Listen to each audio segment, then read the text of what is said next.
आज बीज गणित के भागों के बारे में पढ़ेंगे बाबू।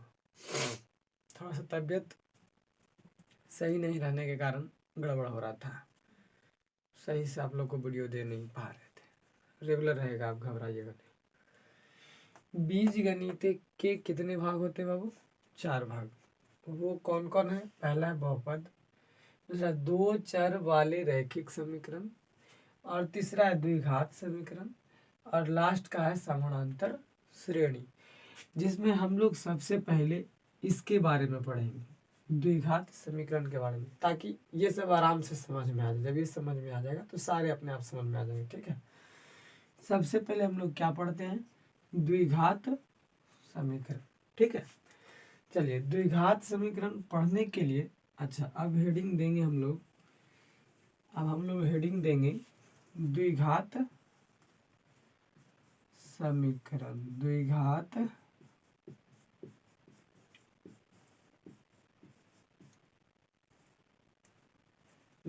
समीकरण।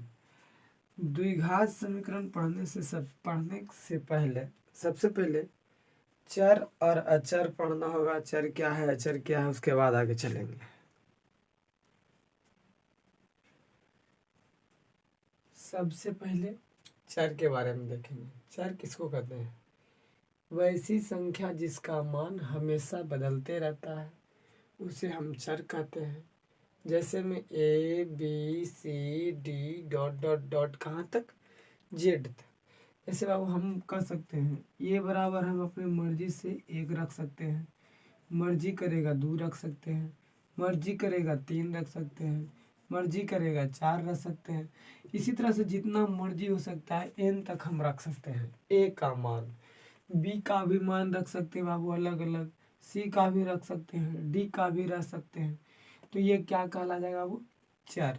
इसका मान हमेशा क्या हो रहा है? बदल रहा है। अब कैसे पता करेंगे कि बदल रहा है? चर और अचर, जैसे देखिए समझा देंगे अभी आपको। और अचर क्या है? वैसी संख्या जिसका मान कभी नहीं बदलता है उसे अचर कहते हैं। यही ना कह रहा है। अचर में क्या? वैसी संख्या जिसका मान कभी नहीं बदलता है उसे हम क्या कहते हैं? अचर कहते हैं। जैसे में 1 2 3 4 5 डॉट डॉट डॉट n तक। आपको समझ में आ रहा होगा कि इसका वैल्यू बदल रहा है, इसका वैल्यू नहीं बदलेगा। कैसे नहीं बदलेगा? मान लिया जाए आपके पास 1 रुपया का सिक्का है और आप यहाँ से कहीं और चले जाओ, तो क्या वो 1 रुपया का सिक्का आपको 2 रुपया बनेगा? नहीं बन पाएगा 2 रुपया का सिक्का। यानी क्यों नहीं बन पा रहा है? क्योंकि वो अचर है, वो कभी नहीं बदलेगा। जो व्यक्ति बदल जाता है उसको नहीं कहते तू दल बदल हुआ है, तुम क्या है? दल बदल हुआ है, यानी दल बदल लेता है बार बार। लेकिन अचर जो है वो कभी नहीं बदलेगा, अडिग रहेगा। वही बात है बाबू, यहाँ पे इसका मान कभी नहीं बदलेगा। जो 1 रुपया है वो 1 ही रहेगा, जो 2 है वो 2 ही रहेगा, जो 3 है वो 3 ही रहेगा। ठीक है, उसी को हम अचर कहेंगे। चर जैसे कि मान लिया जाए आपके पास एक पेन है, मार्कर।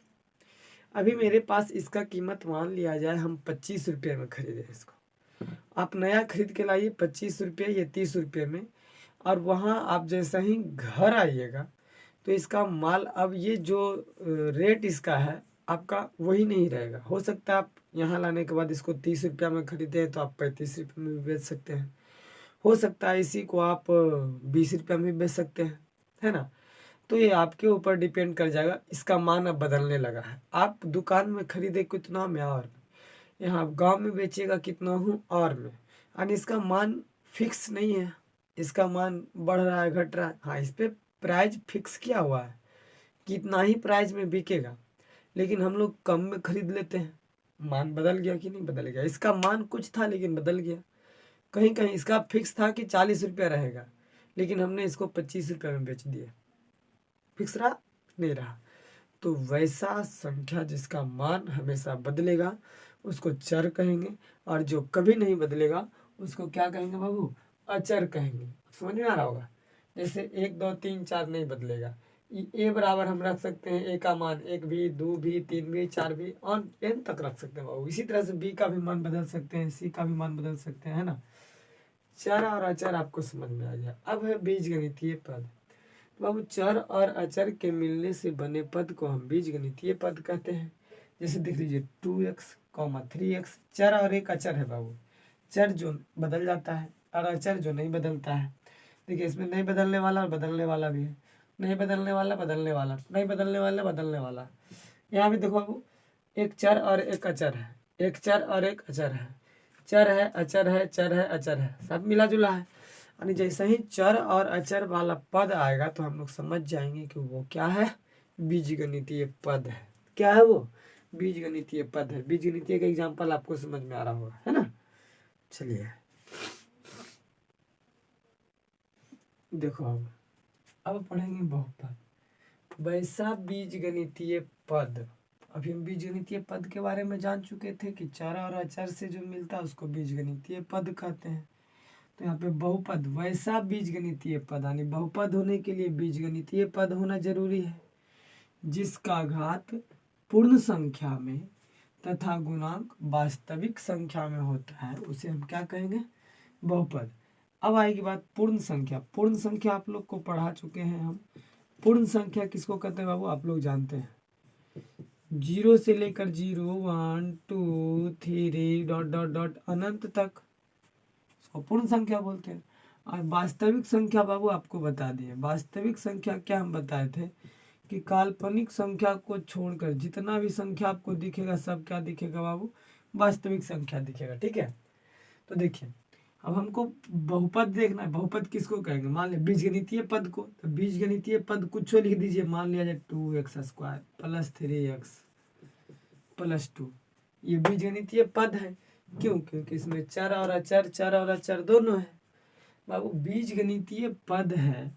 अब इसमें हमको सबसे पहले घात देखना है, तो घात कौची बोला है बाबू, घात जो होना चाहिए पूर्ण संख्या में, देखो ना, जिसका घात पूर्ण संख्या में तथा गुणांक जो होना चाहिए वो कैसा रहना चाहिए बाबू, वास्तविक संख्या में होना चाहिए।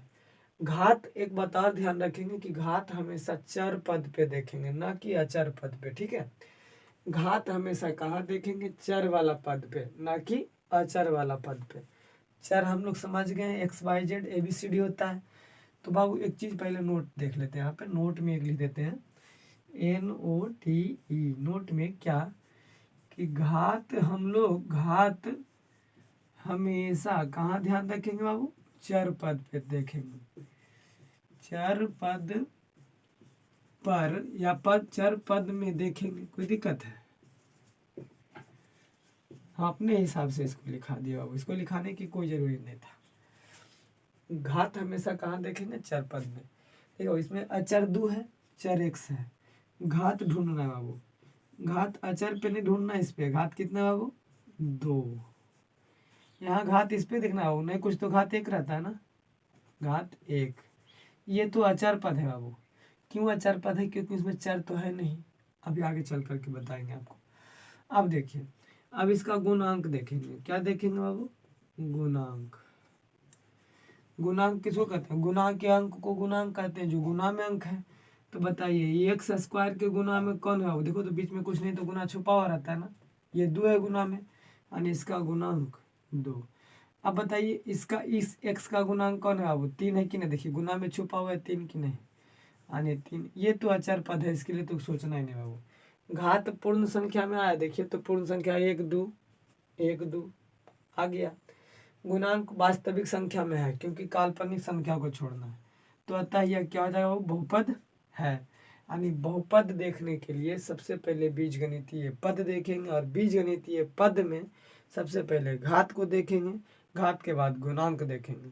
घात पूर्ण संख्या में होना चाहिए और गुणांक वास्तविक संख्या में होना चाहिए। गुणांक हर हाल में वास्तविक संख्या में ही होगा बाबू। सबसे पहले जरूरी है घात को देखना। अधिघात आप लोग देखने के लिए सीख गए तो फिर आप समझ जाइए कि बहुपद सीख गए, और बहुपद सीख गए तो बाबू अपने इत्मीनान से द्विघात समीकरण समझ में आ जाएगा। ठीक है, अभी द्विघात समीकरण पहले हम लोग देखते हैं, उसके बाद बहुपद के बारे में चलेंगे।